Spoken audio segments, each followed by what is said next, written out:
Hello students, most welcome in Anoop classes. तो आज के लेक्चर में हम लोग डिटर्मिनेंट्स के बारे में पढ़ेंगे। अभी तक का जो है हमने मैट्रिसेस को कवर किया है। तो मैट्रिसेस में हमने पढ़ा था स्क्वायर मैट्रिक्स। स्क्वायर मैट्रिक्स के बारे में पढ़ा था कि नंबर ऑफ रोज और नंबर ऑफ कॉलम्स अगर सेम होते हैं तो उसको हम स्क्वायर मैट्रिक्स करेंगे।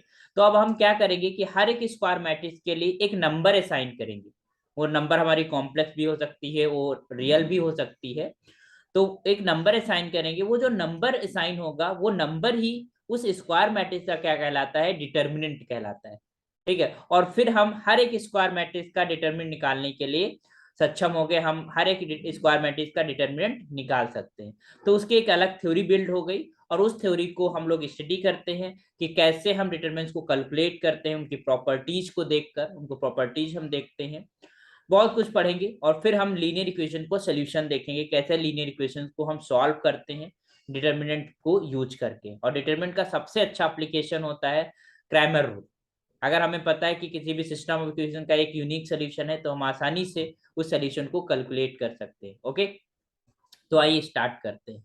तो to every square matrix we can associate a number. ठीक है, तो रियल या फिर कॉम्प्लेक्स, तो उस नंबर को ही क्या बोलते हैं, डिटर्मिनेंट कहते हैं। इसको लिखा कैसे जाता है, यू कैन से कि अगर आप लिखना चाहो, अगर हम डिफिनीशन यहाँ पर डिफाइन करना चाहें तो आप डिफाइन भी कर सकते हो। Let's define. तो टू एवरी स्क्वायर मैट्रिक्स अगर इसका हम नाम दे देते हैं ए, और स्क्वायर मैट्रिक्स है तो उसमें नंबर ऑफ रोज और नंबर ऑफ कॉलम सेम होंगी, तो उसे हम क्या बोलते हैं, that is be called off order n by n, इस तरीके से बोल सकते हैं। तो हमने एक स्क्वायर मैट्रिक्स ले लिया, A I J of order n। Okay, तो we can associate a number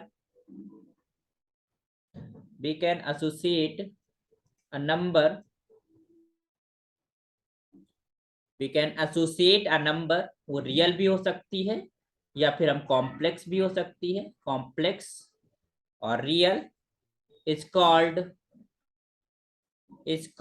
determinant, is called determinant.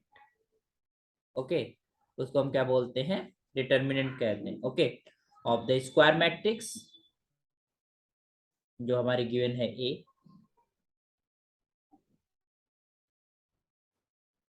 ठीक है, तो एक चीज तो क्लियर है कि हर एक स्क्वायर मैट्रिक्स का डिटर्मिनेंट होता है, या कह सकते हो कि अगर डिटर्मिनेंट है तो वो स्क्वायर मैट्रिक्स के फॉर्म में होगा, या कह सकते हो उसमें नंबर ऑफ रोज और नंबर ऑफ कॉलम सेम होंगे। ठीक है, तो वेयर यू कैन से यहाँ पर ए आई जे से तो आप मतलब रखते ही हो, यू नो दैट, हम बहुत अच्छे से पढ़ चुके हैं कि जो ए आई जे है वो हमारे पास आई कामा जेथ एलिमेंट होता है ना, एलिमेंट ऑफ ए। तो इस चीज को हम जनरल फॉर्म में लिखते हैं। अब डिटरमिनेंट को डिनोट कैसे किया जाता है, तो डिनोटेड बाय, अगर मान लो को हमने कहा ए इज अ स्क्वायर मैट्रिक्स है तो उस मैट्रिक्स का डिटरमिनेंट को आप ऐसे लिख दोगे। ठीक है, या फिर हम डिटर्मिनेंट ऑफ ए लिखा जाता है ऐसे। ठीक है, या फिर हम एक सिंबल यूज करते हैं डेल्टा, इस तरीके से। ठीक है, तो ये तीन तरीकों से हम डिटरमिनेंट को रिप्रेजेंट करते हैं। तो हम मोस्ट जो हम काम करेंगे इस पे करेंगे और इस पे करेंगे, है ना, डिटर्मिनेंट ऑफ ए। तो ए इज स्क्वायर मैट्रिक्स, उसका डिटर्मिनेंट, जैसे कि अगर हम यहाँ पर एक एग्जांपल के तौर पे देखें, अगर हमने कहा if A is a square matrix, है ना, this is a square matrix A B C D, जिसका ऑर्डर क्या है, टू, 2 by 2 ऑर्डर के हैं। देन इसका जो डिटर्मिनेंट है वो कैसे लिखा जाएगा, then determinant of A is written as ऐसे लिखेंगे, determinant of A is just equal to what, this is your A B C and D. Okay, this is known as determinant of A, इसको आप ऐसे लिख दो, this is determinant of. तो इस तरीके से हम डिटरमिनेंट को लिखते हैं। पहली बात तो क्लियर है कि हर एक स्क्वायर मैट्रिक्स के लिए एक नंबर असाइन की जाती है, उसी नंबर को हम क्या कहते हैं, डिटरमिनेंट कहते हैं।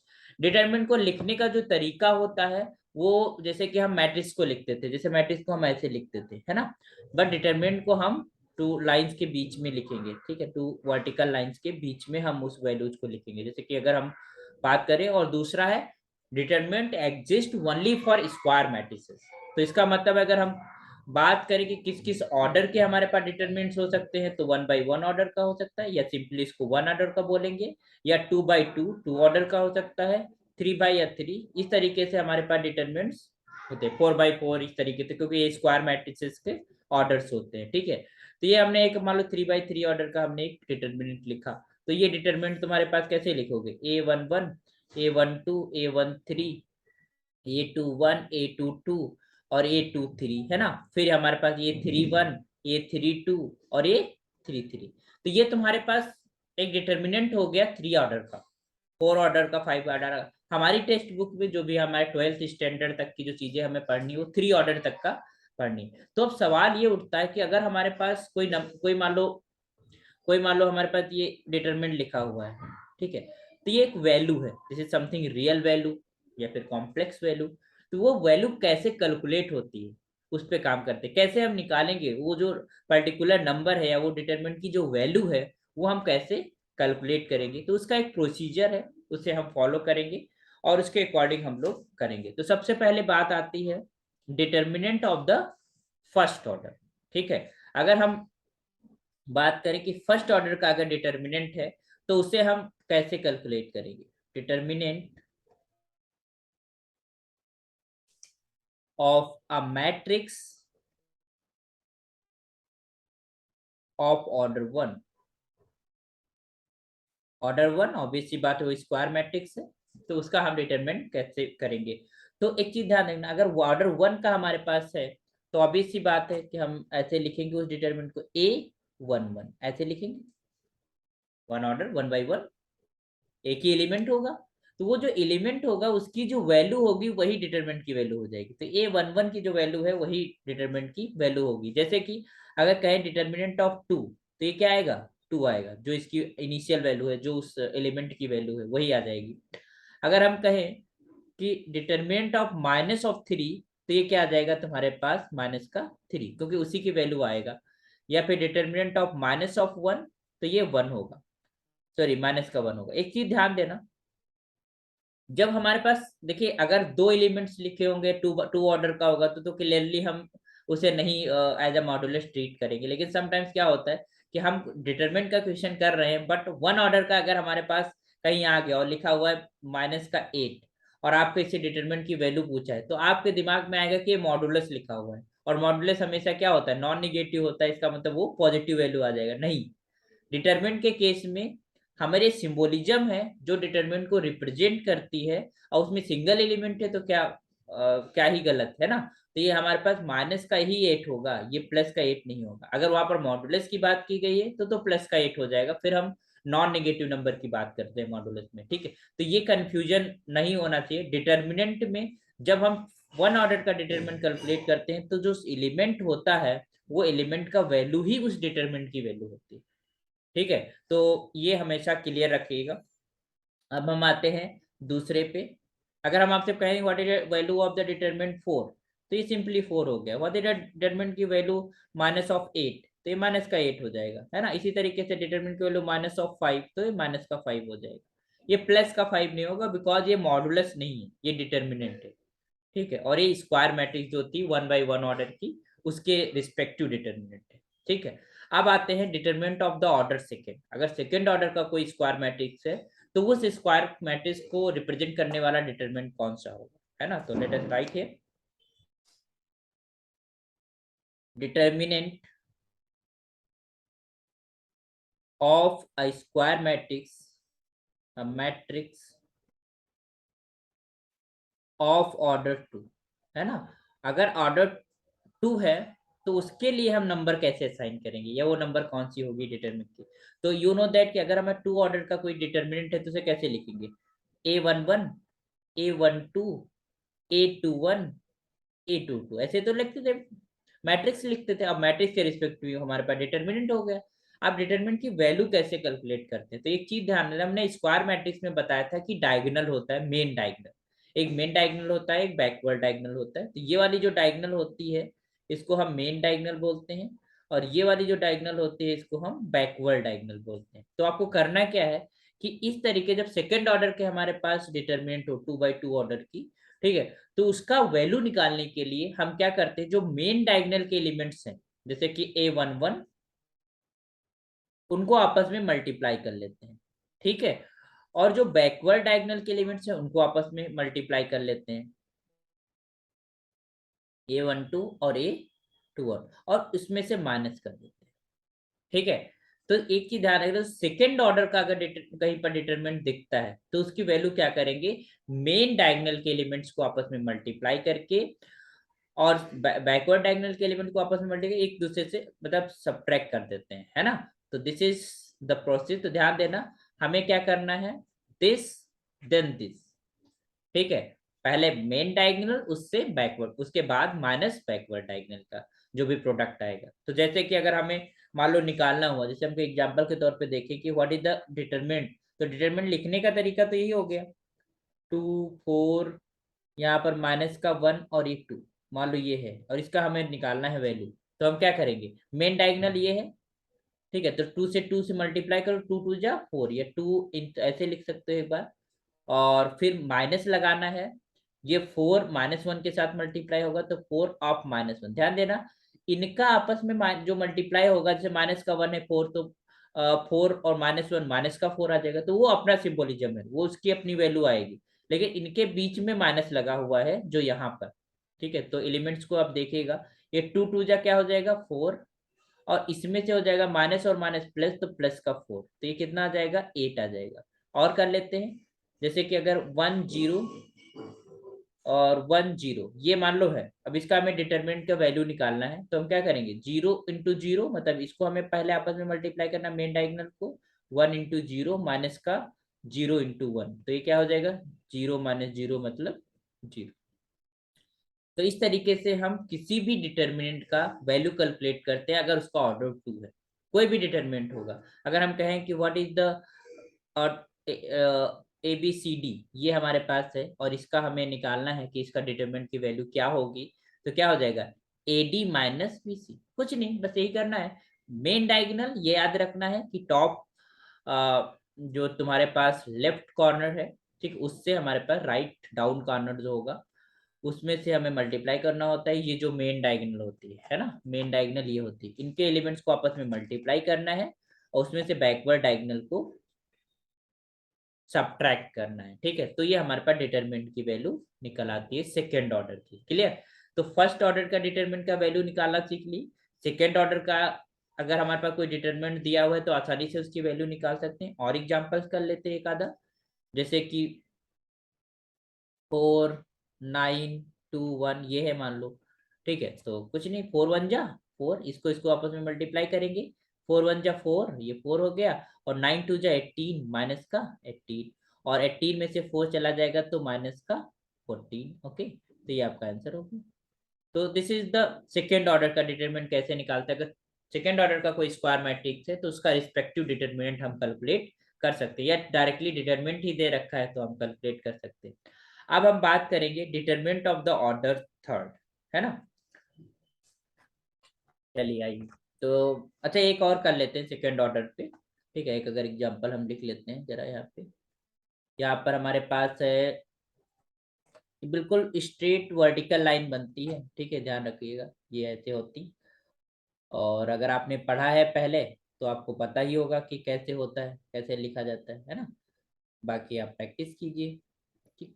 अब देखिएगा, तो इसको इसको आपस में हम मल्टीप्लाई करेंगे, तो ये हो जाएगा तुम्हारे पास x × x, और फिर माइनस का x + 1 ये वाला, और इसको ये इसके साथ मल्टीप्लाई होगा ना, और x - 1, ठीक। तो अब देखिएगा, ये x मल्टीप्लाई हो गया x² हो गया, और ये आपस में मल्टीप्लाई होके हो जाएगा x² - 1 a + b, और a - b का फार्मूला लगा के माइनस अंडर मल्टीप्लाई होगा, जब ब्रैकेट खुलेगा तो हो जाएगा x² माइनस का x² और माइनस माइनस प्लस का 1, तो इससे ये कैंसिल, क्या बचा, प्लस का 1, तो दिस इज आंसर। तो वी कैन कैलकुलेट, ठीक है, हम कैलकुलेट कर सकते हैं ऐसे। अब आते हैं जो मेन, ठीक है, तो सेकेंड ऑर्डर का तो हमने सीख लिया। अब सेकेंड ऑर्डर का जो डिटरमिनेंट निकालना है वो हमारे पास थर्ड ऑर्डर के डिटरमिनेंट को निकालते समय यूज करेंगे, ठीक है। तो वो आता नहीं होगा तो हम थर्ड ऑर्डर का डायरेक्टली नहीं निकाल पाएंगे। इसी तरीके से जब हम ऑर्डर को इंक्रीज करते जाएंगे तो प्रीवियस ऑर्डर का जो डिटरमिनेंट निकालना है वो हमें आना चाहिए। अगर हमें मान लो हमें फोर्थ ऑर्डर का निकालना है तो हमें थर्ड ऑर्डर का आना चाहिए, ठीक है, तो उसमें उसकी जरूरत पड़ेगी। तो अभी हम थर्ड ऑर्डर तक सीमित रहते हैं, फिर आगे हम और क्लासेस, जब हम एडवांस क्लासेस लेंगे तो उसमें हर एक nth ऑर्डर के डिटरमिनेंट को कैसे कैलकुलेट करके आई विल डिस्कस, ओके। तो अब बात करते हैं थर्ड ऑर्डर का। तो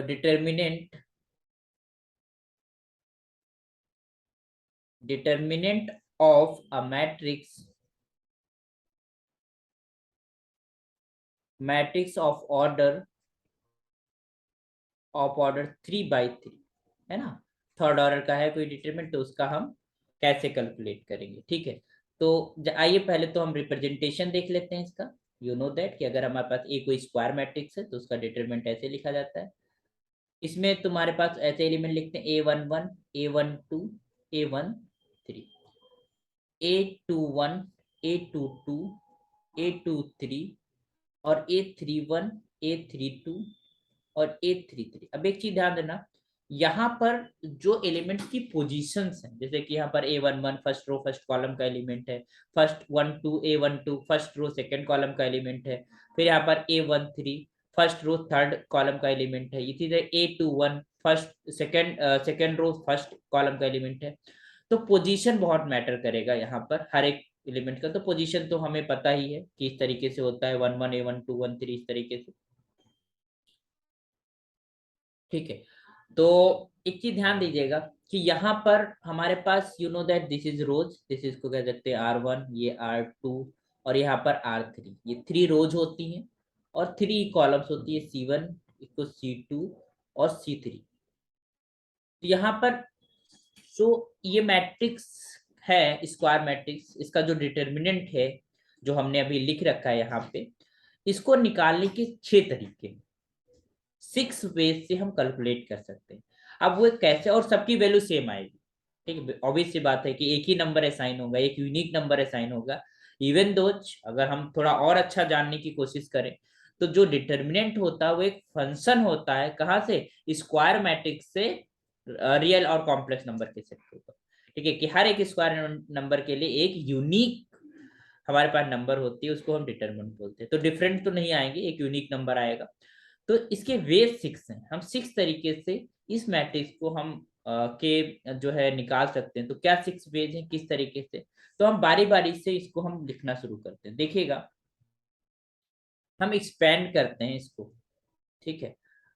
यहाँ पर हम ध्यान दीजिएगा, यहाँ पर जो एलिमेंट है A11, तो हम यहाँ पर R1 रो फर्स्ट रो या फिर सेकेंड रो या फिर थर्ड रो या फिर फर्स्ट कॉलम सेकेंड कॉलम या थर्ड कॉलम, इनमें किसी के भी रिस्पेक्ट में हम डिटरमिनेंट को कैलकुलेट कर सकते हैं या उस वैल्यू को कैलकुलेट कर सकते हैं जो डिटरमिनेंट जिस इस स्क्वायर मैट्रिक्स के लिए असाइंड है ना, वो डिटरमिनेंट की वैल्यू कैलकुलेट कर सकते हैं। तो पहले हम फर्स्ट रो के लिए फार्मूला लिखते हैं, देखिए कैसे लिखेंगे, ध्यान दीजिएगा। फर्स्ट रो में जो पोजीशन है जैसे A11, ठीक है, तो यहाँ पर -1 की पावर जो है वो 1+1 लिखो, ठीक। ध्यान दीजिएगा कि -1 की पावर 1+1, तो वो 1+1 कहाँ से आया, इसका जो पोजीशन है, जैसे यहाँ पर फर्स्ट रो फर्स्ट कॉलम का एलिमेंट है, जैसे कि हमारे पास AIJ, ठीक है, AIJ। तो AIJ के साथ हमें मल्टीप्लाई करना है क्या, -1 की पावर I+j, ये चीज ध्यान रखना, ये विल बी मल्टीप्लाई, ठीक है। तो यहाँ पर हमने -1 की पावर 1+1 मल्टीप्लाई कर दिया और A11 लिख लिया, ठीक। A11 जो भी उसकी वैल्यू होगी वो A11 लिख लिया। अब A11 का जो कॉलम है इसे हमें हटा देना है, पूरा पूरा कॉलम हटा देना है, और A11 का पूरा पूरा रो हटा देना है, ठीक है। मतलब हमें R1 पूरा डिलीट करना है और C1 पूरा डिलीट करना है। तो जब R1 से डिलीट किया तो और C1 डिलीट किया, तो हमारे पास जो स्क्वायर मैट्रिक्स का उसकी एक सब मैट्रिक्स बनी, है ना। सब मैट्रिक्स क्या होते हैं कि किसी भी मैट्रिक्स में रोज को हटाना या कॉलम को हटा के हम एक मैट्रिक्स जो बनती है, जो रिमेनिंग मैट्रिक्स बचती है, वो एक हमारे पास क्या कहलाती है, सब मैट्रिक्स कहलाती है। तो वो सब मैट्रिक्स देखेंगे कि स्क्वायर, जब हमारे पास कोई भी स्क्वायर मैट्रिक्स से एक रो और उसी साथ साथ में एक कॉलम हटाते हैं, तो जो रिमेनिंग मैट्रिक्स बनती है वो एक स्क्वायर मैट्रिक्स बचती है ना। और उस स्क्वायर मैट्रिक्स जो है वो उसका हमारे पास डिटर्मिनेंट होता है ना। तो उस डिटर्मिनेंट को हमें कैलकुलेट करना है। तो ध्यान दीजिएगा, अगर हम A11 प्लेस वाला एलिमेंट लिया है, ठीक है, तो उसको तो ले लिया। अब उसके रिस्पेक्ट में उस पूरे कॉलम को हमें हटा देना है, ये पूरा पूरा कॉलम हमारा हट जाएगा और ये पूरा पूरा रो गायब हो जाएगा। तो हमें पर बचे क्या क्या, ये वाला हमारे पास ये सब मैट्रिक्स बचेगी, ये वाला।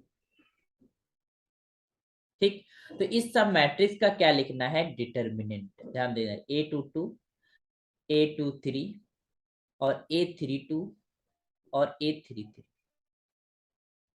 क्लियर। फिर ये तो पहला पहला टर्म हो गया, जो भी हमारे पास जब स्पेंड कर रहे थे फर्स्ट रो के रिस्पेक्ट में, या फर्स्ट रो के रिस्पेक्ट में हम डिटरमिनेंट को कैलकुलेट कर रहे थे। तो फर्स्ट एलिमेंट लिया रो का, उस रो में हमने -1 की पावर 1 + 1 मल्टीप्लाई किया, A11 मल्टीप्लाई किया, और उस रो को हटा दिया, उस कॉलम को हटा के जो बची सब मैट्रिक्स है उसका डिटरमिनेंट लिख दिया। ऑब्वियस सी बात, 3/3 ऑर्डर की थी, तो जो बचा हुआ सब मैट्रिक्स होगा वो 2 ऑर्डर का होगा या 2/2 ऑर्डर का होगा। ठीक, अब हम बात करते हैं सेकेंड, तो प्लस लगाएंगे, सेकेंड वाले उसमें चले जाते हैं। ठीक है, सेकेंड वाले एलिमेंट पे चले जाते हैं A12 के ऊपर। ठीक है, तो A12 में भी वही काम करेंगे, -1 की पावर 1 + 2 और A12।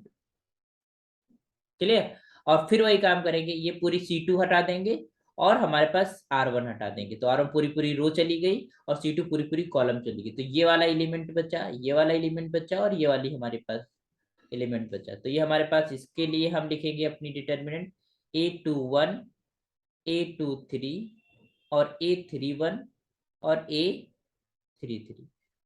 क्लियर। इसी तरीके से थर्ड एलिमेंट के लिए करेंगे, जैसे -1 की पावर 1 + 4 सॉरी 3, और फिर हमारे पास A13, और ये तुम्हारे पास गया, ये पूरी पूरी C3 चली जाएगी और R1 चला जाएगा। ठीक है, तो बचेगा कौन, this this this and this. Okay, तो ये हो जाएगा A21, A31 और A22 और A32। ओके, तो बस अब ये जो वैल्यू निकली है इसको हमें कैलकुलेट करना है, और कैलकुलेट करके जो भी वैल्यू निकलेगी वही इस डिटरमिनेंट की वैल्यू होगी। तो आइए जरा देख देख लेते हैं क्या आएगा। अच्छा, -1 की पावर 1 + 1, 1 + 1 होता है 2, 2 मतलब एक इवन नंबर। तो अगर माइनस की पावर इवन नंबर होती तो हमेशा प्लस में होता है, क्योंकि माइनस को माइनस से मल्टीप्लाई करते हैं तो प्लस आता है। ठीक है, तो ये तो प्लस हो गया, तो ये हो जाएगा A11। और एक चीज हम देख रहे हैं कि सेकेंड ऑर्डर का तो हम अभी डिटरमिनेंट निकाल के आए हैं, तो कैसे करते हैं, इसको और इसको आपस में मल्टीप्लाई करते हैं, तो ये हो जाएगा A22, A33, है ना, और माइनस का A23 और A32। क्लियर। फिर यहाँ पर है -1 की पावर 1 + 2, 1 + 2 का मतलब 3, 3 का मतलब ऑड, और -1 की पावर अगर ऑड नंबर होती है, या कह सकते हो -1 को 3 टाइम्स मल्टीप्लाई करेंगे तो माइनस ही वैल्यू निकल आएगी, तो यहाँ लगेगा माइनस। ठीक है, तो A12 ब्रैकेट में आ जाएगा, ये हमारे पास A21, A23, A31, A32, तो इसको आपस में पहले मल्टीप्लाई करेंगे, तो A21, A33 माइनस का A23, A31। ठीक, और फिर यहाँ पर -1 की पावर 1 + 3, 1 + 3 का मतलब 4, 4 एक इवन नंबर है तो यहाँ प्लस आ जाएगा, तो ये हो जाएगा A13, और ये हो जाएगा A21, A21, A32 और माइनस का A22 और A31। Edit clear. तो इस तरीके से हमने मेन डायगोनल को मल्टीप्लाई करना है, उसमें से बैकवर्ड डायगोनल का प्रोडक्ट सब्ट्रैक्ट करना है। तो इस तरीके, अब इसकी वैल्यू जो भी कैलकुलेट करके आएगी मल्टीप्लाई करके और आपस में सब्ट्रैक्ट करके ऐड करके, तो वो वैल्यू को, वो जो वैल्यू होगी वही हमारे पास डिटरमिनेंट की वैल्यू होगी। अब एक चीज हम देख रहे हैं कि जहां पर पोजीशन ऑड है, ऑड का मतलब जैसे नंबर ऑफ रोज और नंबर ऑफ कॉलम्स का जो सम है, या जिस ये जो एलिमेंट है वो एलिमेंट किस पोजीशन का है, उसमें जो रोज और कॉलम का सम है वो क्या आ रहा है, एक इवन नंबर आ रहा है। तो वहां पर प्लस आ रहा है, और जहां पर ऑड नंबर आ रहा है वहां पर माइनस आ रहा है। ठीक है, तो एक हम क्योंकि हमको 3/3 पे काम करना है, तो थोड़ी सी हम अपनी कैलकुलेशन को इजी कर लें। ठीक है, इजी ये कर लें कि यही चीज जो लिखी थी, अब यहाँ पर माइनस नहीं लिखेंगे, -1 की पावर 1 + 1 क्यों लिखेंगे, हम डायरेक्ट हम लिखेंगे कि ये प्लस आएगा, तो A11 हम A11 पोजीशन को देख लेते हैं। अगर 1 1 है तो अगर ऑड 1 और 1 का सम क्या आ रहा है, एक इवन नंबर आ रहा है, तो यहाँ पर प्लस आएगा। तो इसका मतलब है अगर पोजीशन का सम, या कह सकते हो रो और कॉलम का सम क्या आ रहा है, इवन नंबर आया, तो वो हमेशा वो वाला जो एलिमेंट होगा वो प्लस के साथ लिया जाएगा। ठीक है, और बाकी जो ऑड है उनके साथ निगेटिव लिया जाएगा। तो यहाँ पर हम देख रहे हैं कि यहाँ पर ऑड तो केवल एक ही पोजीशन पे 1 2 पे, बाकी ये 1 3 भी हमारा प्लस सम 4 आ जा रहा है, 1 1 2 आ जा रहा है। तो ये 1 1, तो इसको हम डायरेक्टली लिखेंगे। आई विल जस्ट राइट, तो डायरेक्टली लिखने के हम याद कर लेंगे, ताकि हमें बार बार वो चीज करने की भी पड़ेगी। तो जैसे A11 है, और डायरेक्ट वाला एलिमेंट हटाया, उस एलिमेंट का रो हटाया और कॉलम हटाया। ठीक, तो उसके बाद जो भी बचे हुए उनको हमने डिटरमिनेंट के फॉर्म में लिखे, A22 A23 A31 32 A33। तो ये हो गया। फिर यहाँ पर माइनस आना है, तो इसको हमने पहले से ही माइनस लगा लिया है ना, और डायरेक्टली हमने ये लिखा A21 A23 और A31। फिर वो सेम ही प्रोसेस है उसी तरीके से, मतलब हम एक जो रिड्यूस कर रहे हैं ना अपने एनर्जी को, और फिर A13, और ये हमारे पास ये हो जाएगा A21 A32 और माइनस का A22 और A3। ठीक है, तो इसको जो है डिटरमिनेंट के फॉर्म लिखते हैं, इसको जो है लिख देते हैं डिटरमिनेंट के फॉर्म में, तो ज्यादा अच्छा रहेगा, क्योंकि उसका जो है सम है वो एक हमारे पास।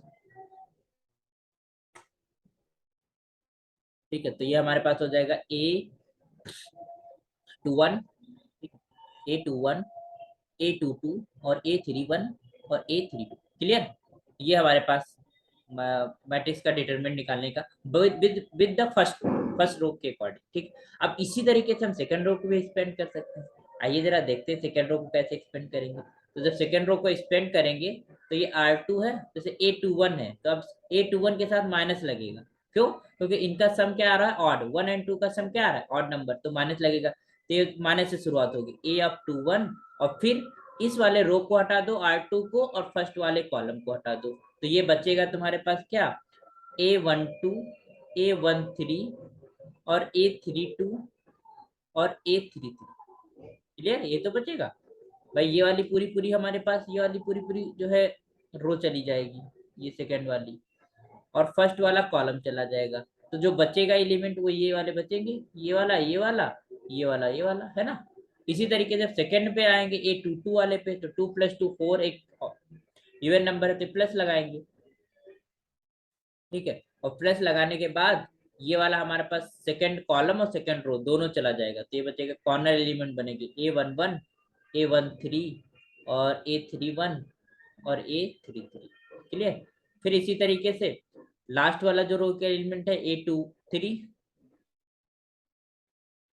तो यहाँ पर हमारे पास A23, तो A23 हमारे पास, तो थर्ड वाली कॉलम जाएगी, सेकंड वाली रो जाएगी, तो ये वाली पूरी गई और ये वाली पूरी गई, तो एलिमेंट बचेगा A11 A12 और A31 और A32।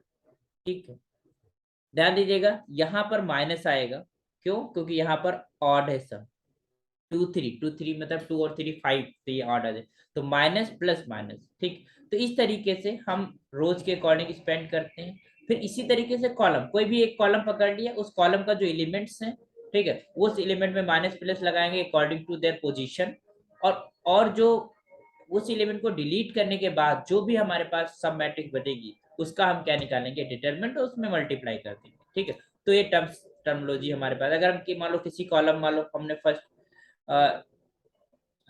अलोंग फर्स्ट कॉलम अगर हम स्पेंड करते हैं C1, अगर हम बात किए, तो अलोंग हमारे पास अलोंग R2 था, और ये हमारे पास अलोंग R1 था। इसी तरीके C3 के अलोंग भी करते, तो C1 के अलोंग अगर हम बात करें, मतलब यू कैन से कि हम किसी भी रो, किसी भी कॉलम के रिस्पेक्ट में हम स्पेंड करके हम अपने डिटरमिनेंट की वैल्यू को कैलकुलेट कर सकते हैं। ठीक है, हमें ध्यान ये रखना है कि कहाँ माइनस प्लस लगाना है और कैसे डिलीट हो रहे हैं एलिमेंट्स, है ना। तो जैसे अगर मैं C1 के रिस्पेक्ट में करते A11 ले गया पोजीशन का पहला एलिमेंट, ठीक। अब A11 फर्स्ट रो गया, फर्स्ट कॉलम गया, तो पहले वही रहेगी पोजीशन A22, A23 और A32 और A33। फिर हम अब आ जाते हैं सेकेंड कॉलम के सेकेंड एलिमेंट पे। सेकेंड एलिमेंट में हमारे पास क्या है कॉलम का, ये वाला है ना, A21 मतलब माइनस, क्योंकि 2 और 1 मतलब सब माइनस, तो ये हो जाएगा माइनस का A21। और A21 तुम्हारे पास जो है उसके लिए हमने देखा था अभी कि माइनस का आएगा, और ये ऐसे बचेगा A12 A13 और A32 और A33। फिर हमारे पास उस कॉलम का थर्ड एलिमेंट है A31। A31 का मतलब है कि 3 और 1 मतलब इवन, और उनका सम क्या आएगा, उनका जो -1 की पावर जो थी वो इवन है, तो प्लस में आ जाएगा, तो A31।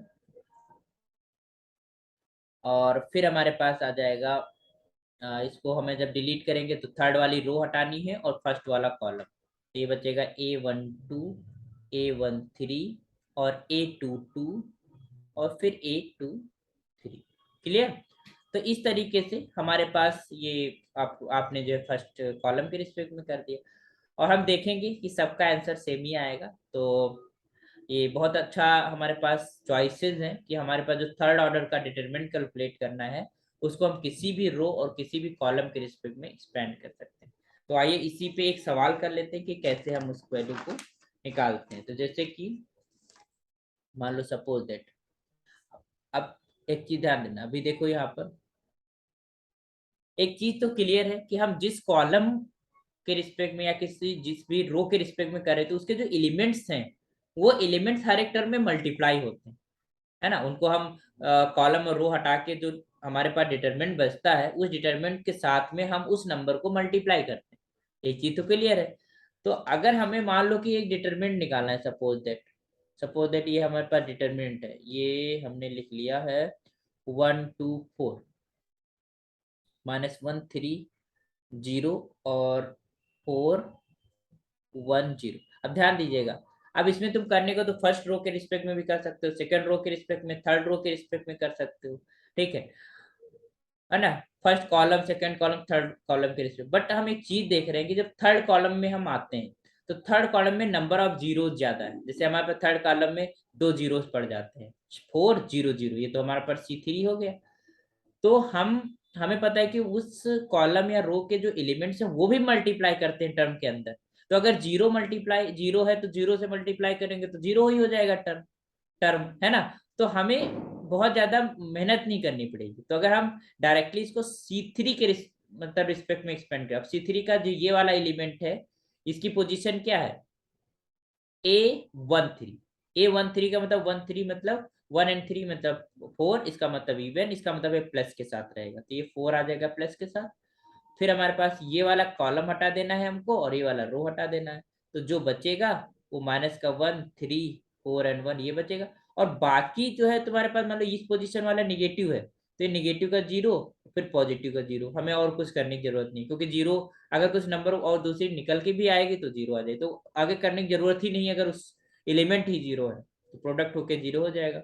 अब देखिएगा 4 और इसको सॉल्व कर लेते हैं, तो 1 एंड -1 माइनस का 1 हो गया, और 4 3 जा 12 और ये माइनस का 12, क्योंकि सब ट्रैक करते हैं मेन डायगोनल से बैकवर्ड डायगोनल, तो हो जाएगा 4 और यहाँ पर हमारे पास 12 एंड 1 मतलब 13, तो माइनस का 13 और 4, तो ये माइनस का क्या हो जाएगा 54। ओके, ये आंसर आ गया। तो ये आसानी हो गई कि हमें पता है कि हर एक रो और हर एक कॉलम के रिस्पेक्ट में एक्सपेंड कर सकते हैं। तो हम कोशिश करेंगे कि जिस भी रो के अंदर या कॉलम के अंदर सबसे ज्यादा नंबर ऑफ जीरोज हो, है ना, मान लो एक भी जीरो मिल जाता है, ज्यादा क्या मतलब 3 ही तो मैक्सिमम हो ही सकते हैं अगर हम 3 ऑर्डर पे सॉल्व कर रहे हैं, तो अगर मान लो एक भी जीरो मिल जाता है तो उसके रिस्पेक्ट में हम एक्सपेंड कर देंगे, क्योंकि उससे थोड़ा कैलकुलेशन हमारी इजी हो जाएगी। बाकी हम अभी लेटर कुछ प्रॉपर्टीज भी पढ़ेंगे जो और आसान कर देती हैं डिटरमिनेंट को देख कर भी उनके रिजल्ट्स को निकालना, है ना। और अगर बहुत लंबा बहुत बड़ी वैल्यूज होती है तो उनको हम ब्रेक करके भी डिटरमिनेंट्स को कैलकुलेट करते हैं, है ना। तो दिस इज द थिंग। अच्छा, अब हम आपको एक तरीका बताते हैं कुछ चीजें याद करने की ताकि फटाफट और कैलकुलेशन हो। तो अब एक चीज हम देखेंगे कि पोजीशंस हैं, जैसे कि फर्स्ट ये है, यहाँ पर प्लस होगा। क्यों? क्योंकि A11 1+1 मतलब इवन प्लस। फिर यहाँ पर माइनस होगा। क्यों? क्योंकि 1 and 2 3 इज ऑड तो माइनस। फिर यहाँ पर हमने प्लस देखा था, यहाँ पर हमने देखा था कि माइनस आया था, यहाँ पर हमने देखा था कि प्लस आया था, और यहाँ पर हमारे पास ये कौन सी पोजीशन है? Second row third column, 2 and 3 फिर से निगेटिव आ गया। यहाँ पर क्या आएगा? प्लस आएगा। क्यों? क्योंकि 3 1 मतलब सम एक इवन नंबर है। यहाँ पर 3 2 3 5, ये निगेटिव आएगा और ये हमारे पास प्लस आएगा। तो अगर 3/3 मैट्रिक्स को हमें देखना है कि कहाँ पर हमें प्लस लेना है, कहाँ पर माइनस लेना है, और हमको बहुत ज्यादा हमें फास्ट कैलकुलेशन करनी है, तो हम बहुत आसानी से याद कर सकते हैं कि जो डायगोनल एलिमेंट्स हैं हम देख रहे हैं यहाँ पर, जैसे यहाँ पर मेन डायगोनल एलिमेंट्स है। अगर कोई डायगोनल एलिमेंट्स है, अच्छा डायगोनल एलिमेंट्स से हमें किस तरीके का एलिमेंट होता है? AI टाइप का, जैसे कि A11 A12 2 2 और A33। तो इस तरीके जो हमारे पास एलिमेंट्स होते हैं वो हमारे पास डायगोनल एलिमेंट्स होते हैं। ठीक है,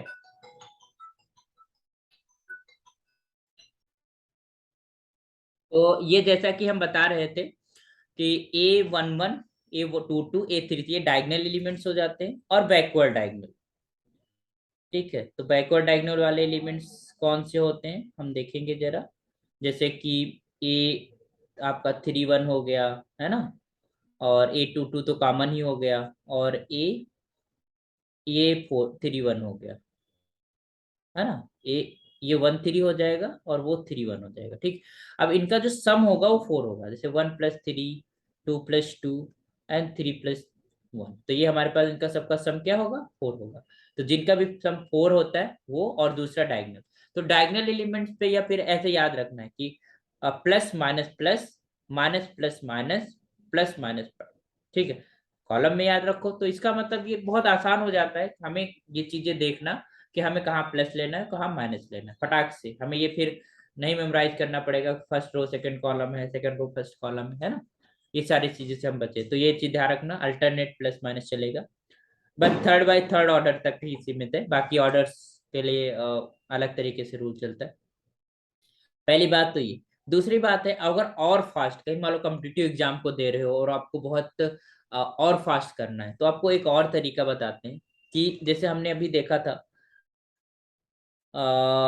हम जैसे मान लो एक हम थर्ड ऑर्डर का हम लिखना चाहते हैं, यहाँ पर A11 A12 है ना, A13 A21 A22 और A23 और A31 A32 है ना, A33। अब इसका हम डिटरमिनेंट निकाल रहे हैं। ठीक, तो इसका जब हम डिटरमिनेंट निकाल रहे हैं तो A11 हमने ले लिया। ठीक है, A11 ले लिया, और फिर ये वाला फर्स्ट रो गया, फर्स्ट कॉलम गया, तो A22 बचा, A23 बचा, और A32 बचा, और A33 बचा। ठीक, फिर हमारे पास माइनस का A12 ये गया और ये गया, तो A21 A23 और A31 और A33। फिर हमारे पास A13।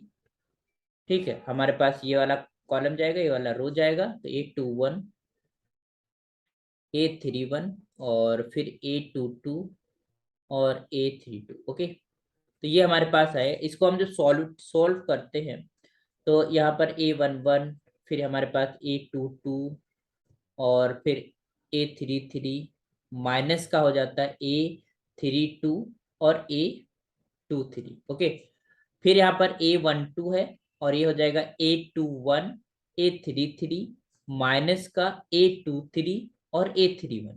ठीक, ये तो होता है। इस वाले डिटरमिनेंट को अगर कॉलम को मल्टीप्लाई कर लिया, और उसमें से बैकवर्ड डायगोनल, बैक मतलब पहले डायगोनल मेन डायगोनल फिर बैकवर्ड डायगोनल, प्लस A13, और इधर हम मल्टीप्लाई करेंगे तो A21 A32 A21 A32 minus का A31 और A22। ठीक, अब ध्यान दीजिएगा, हम इसको थोड़ा और सिंप्लीफाई करेंगे। A11 को मल्टीप्लाई करते हैं तो A11 A22 A33 माइनस का A11 A32 A23 plus, sorry, minus, यहाँ पर माइनस A12 मल्टीप्लाई होगा अंदर, तो A12 A21 A33 और माइनस माइनस क्या हो जाएगा प्लस, तो A12 A23 और A31, ठीक है। फिर प्लस का A113 A21 A32 और माइनस का हो जाएगा A13 A31 और A22। अब एक चीज है, प्लस वालों को एक साथ में अरेंज कर लेते हैं, ठीक है। तो ये हो जाएगा A11 A22 A33, ये तो प्लस हो गया। फिर प्लस हो जाएगा तुम्हारे पास A12 A23 और A31, ठीक। और फिर प्लस वाला बनेगा A13 A21 और A32। ये हमारे पास एक ब्रैकेट में कर लो, माइनस लगा दो और जो नेगेटिव वाले हैं उनको एक ब्रैकेट में एडजस्ट कर दो। तो A11 क्योंकि हमने माइनस निकाल लिया बाहर, तो सारे अब अंदर जो हो गए वो प्लस के साथ होंगे, 32 और A23। और प्लस का तुम्हारे पास क्या हो जाएगा A12 A21 A33 और प्लस का A13 A31 इंटू A22, है ना। ये हमारे पास आ गया। अब ध्यान दीजिएगा, बहुत ही थोड़ा और अच्छे से लिख लेते हैं कि जो डिटर्मिनेंट था हमारा वो निकल के आया है, that is what A11 A22 A33, ठीक, plus plus A12 A12 A23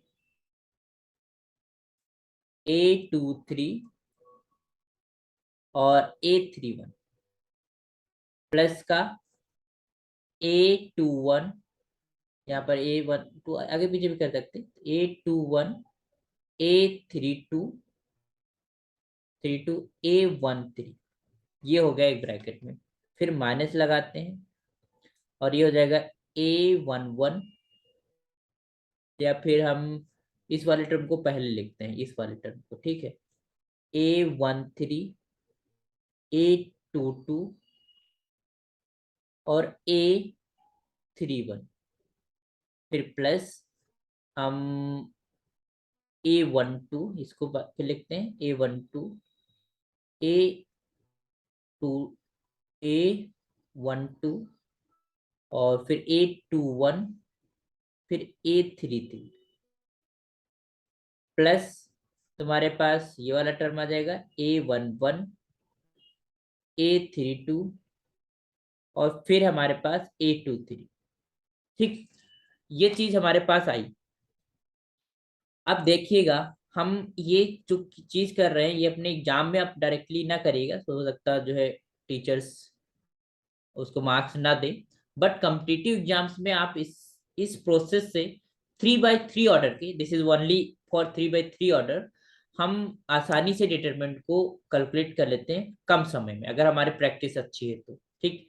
तो देखिएगा, हमारे पास जो डिटरमिनेंट था उसको हमने फार्मूला ड्राइव किया। तुम्हें तो फार्मूला या फिर मेथड ध्यान रखना है कि कैसे हमें काम करना है, ठीक। यहाँ पर है A11, थोड़ा सा इसको और बड़ा करते हैं ताकि हमें, ठीक है। यहाँ पर है A11, फिर A12 और फिर A13, फिर A21 A22 A23, फिर A31 A33, सॉरी A32 और फिर A33। अब ध्यान दीजिएगा, हमें ये फार्मूला लिखना है जो ऊपर वाला है। आप चीज देखिएगा, जो फर्स्ट टर्म लिखा हुआ है, ये फार्मूला ऊपर क्या है, डिटरमिनेंट ही तो लिखा हुआ है, this is value of a determinant, ठीक। तो जो फर्स्ट टर्म लिखा हुआ है, पहले वाला जो हमारे पे ब्रैकेट है, उसमें जो फर्स्ट टर्म है वो डायगोनल एलिमेंट्स का प्रोडक्ट है, आप देख पा रहे हो। A11 A22 A33 A11 A22 A33, ठीक है। तो अगर मान लो हमको ये लिखा हुआ है, इन सबको प्रोडक्ट करना है ना, डायगोनल एलिमेंट्स आप देख रहे हो A11 A22 A33। तो यहाँ पर जो फर्स्ट वाला है तो उसमें क्या लिखा हुआ है, product of all diagonal elements, है ना। सारे तीनों डायगोनल एलिमेंट्स को हमने प्रोडक्ट कर दिया आपस में, ठीक। फिर जो सेकेंड टर्म है उसमें हम देख पा रहे हैं A12 A23 और A31, A12 A23 A31, मतलब ये वाला एलिमेंट, ये वाला एलिमेंट और ये वाला एलिमेंट। इसका मतलब जो डायगोनल थी, मेन डायगोनल, उसके ऊपर वाले जो दो हैं टर्म, उन दोनों टर्म को उसके नीचे के दूर वाले टर्म से मल्टीप्लाई किया है। तो तीन एलिमेंट्स का हमने प्रोडक्ट कर लिया आपस में, ठीक है। फिर जो थर्ड टर्म है, थर्ड टर्म में क्या देख रहे हो, A21, A32 और A13, ठीक है। तो हमने जो इनके नीचे के दो एलिमेंट से पास मान लिया, इनको हम सुपर अपर डायगोनल बोलते हैं, इसे सुपर लोअर डायगोनल बोलते हैं, ठीक है। तो ये अपर, जो हमारे पास सुपर अपर डायगोनल है, ठीक है। तो इसको, इनके जो एलिमेंट्स हैं दो, इनको आपस में मल्टीप्लाई करके उसका मल्टीप्लिकेशन किससे, दूर वाले के साथ मल्टीप्लाई किया है, ठीक है। अब ये समझ लीजिए, फिर प्रैक्टिस से आप बहुत आसानी से कर पाएंगे, ठीक है। और ये फिर यहाँ पर जो थर्ड टर्म है, नीचे के दो एलिमेंट्स को हमने इसके दूर वाले से मल्टीप्लाई कर दिया, ठीक। तो this two with this one और this two with this one, ठीक है। तो ये हमारे पास ये हमारे पास आ जाता है फर्स्ट ब्रैकेट, है ना। तो फर्स्ट ब्रैकेट स्टार्ट कहाँ से होता है, हमारे पास जो मेन डायगोनल के सारे एलिमेंट मल्टीप्लाई किया विद मेन डायगोनल के नीचे के दो एलिमेंट उस ऊपर वाले के दो एलिमेंट के साथ, और यहाँ पर जो ऊपर वाले दो एलिमेंट है उनको नीचे वाले जो दो एलिमेंट के साथ मल्टीप्लाई किया, ठीक है। तो एक बार और फिर से देख लेते हैं, A11, A22, A33 पहले टर्म में, फिर A12, A23, A31 second term में, फिर हमारे पास थर्ड टर्म में A21, A32, A13, ये आपका थर्ड टर्म, ये फर्स्ट ब्रैकेट कंप्लीट। अब सेकंड ब्रैकेट में आते हैं। सेकंड ब्रैकेट में बैकवर्ड डायगोनल से शुरू करते हैं, ठीक है। ये तो हमने पहले डायगोनल से स्टार्ट किया, और हमने जो प्लस वाले टर्म्स लिखे हैं वो डायगोनल के साथ लिखे हैं, है ना। प्लस वाले जो टर्म्स हैं वो डायगोनल के एलिमेंट के साथ लिखे गए हैं, ठीक। फिर अब हम बात करेंगे बैकवर्ड डायगोनल। तो बैकवर्ड डायगोनल नेगेटिव वाले जो टर्म दूसरे ब्रैकेट में, मतलब दूसरे ब्रैकेट में भी पॉजिटिव में रहेंगे क्योंकि माइनस बीच में लगा दिया, ठीक। तो ये बैकवर्ड डायगोनल से हम करेंगे। तो बैकवर्ड डायगोनल देख रहे हैं, A13, A22, A31, ये तो मल्टीप्लाई, फर्स्ट टर्म क्या है, A13, A22, A31, ठीक। फिर हमारे पास A12, A21, A33, मतलब A12, ये देखो वही, फिर वही प्रोसेस लगाएंगे, दूर पास वाले दो एलिमेंट दूर वाले एलिमेंट के साथ, A12, A23 मल्टीप्लाइड विथ 33, ये वाला हमको मिल गया, ठीक। फिर हमारे पास ये वाला A23, A32, A11, A11, A32, A23। तो हमको क्या करना है, आपकी जो मेन डायगोनल है और जो बैकवर्ड डायगोनल, उसके रिस्पेक्टिव में उन्हें उनके जो है मतलब मल्टीप्लाई करके आपस में सबट्रैक्ट कर लेना है, ठीक है। तो जो भी वैल्यू आएगी वो डिटरमिनेंट की वैल्यू होगी। जैसे कि अभी हमने ऊपर एक एग्जांपल लिखा था, अब उसको इसी मेथड से कैलकुलेट करके देखते हैं, बड़ा इजी हो जाएगा, ठीक है। ये क्या था, एलिमेंट क्या गया, ये था 1 2 4 -1 3 और 4 1 G, ठीक है। तो ये हमारे पास था, ये हमारे पास था 1 2 4 और -1 3 4, ठीक है। और फिर तुम्हारे पास क्या हो जाएगा, ये तुम्हारे पास जो है, कहाँ गया कहाँ गया, ये था, हाँ 4 1 था, ओके। 4 1 और 8 0 0।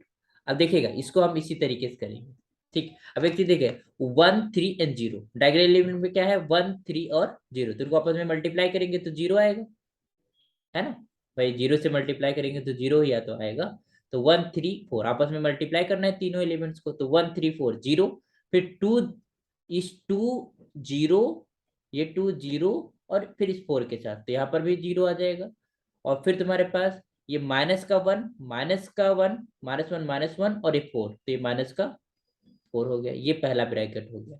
फिर माइनस दूसरे ब्रैकेट में सारे डायगोनल एलिमेंट्स को, बैकवर्ड डायगोनल को मल्टीप्लाई कर, तो 4 4 जा 16, ठीक, 4 3 12, 4 3 12, 12 चक्कू, बच्चों का 48, ठीक है। तो ये हमारे पास 48 हो जाएगा प्लस का। फिर हमारे पास 1 0 विद दिस 1, तो ये सारे जहाँ 0 आ गया किसी एक टर्म एक एलिमेंट में, तो तीनों को मल्टीप्लाई करेंगे तो 0 आएगा, तो ये प्लस का 0। फिर हमारे पास 2 -1 0, फिर से 0 आ गया, ठीक।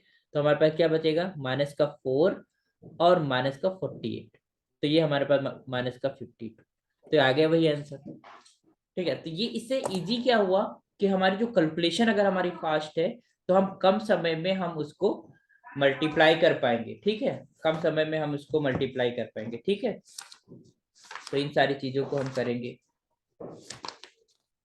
ठीक है, तो इस तरीके से हम जो डिटर्मिनेंट्स हैं उनको हम first order, second order, third order को हम कैलकुलेट करेंगे, और किसी भी रो, किसी भी कॉलम के रिस्पेक्ट में हम इसे एक्सपेंड कर सकते हैं। तो आप प्रैक्टिस करिएगा, क्वेश्चंस को और साथ करिएगा, और हर मेथड को आप प्रैक्टिस करिएगा, तो इससे हमारी प्रैक्टिस हो जाएगी कि हम कैसी भी मैथ हमारे पास डिटरमिनेंट होगा और हम आसानी से उसे कर पाएंगे। ओके, तो थैंक यू सो मच, और शेयर करिए, और लोगों को भी आप शेयर करिए।